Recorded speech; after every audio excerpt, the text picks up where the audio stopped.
My name is Micah Gaudet.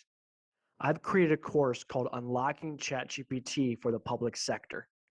This masterclass is designed to give you the practical tips and the practical ways in which you can leverage ChatGPT and other forms of generative AI to make a positive impact on your organization and in your community.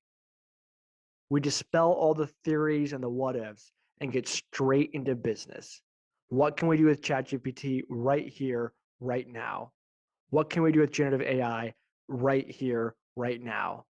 What do you need to do in order to learn how to do that? How do we write prompts? How do we do budget analysis and multi-year historical analysis? Do I need to know how to write code in order to access this? All these questions are answered.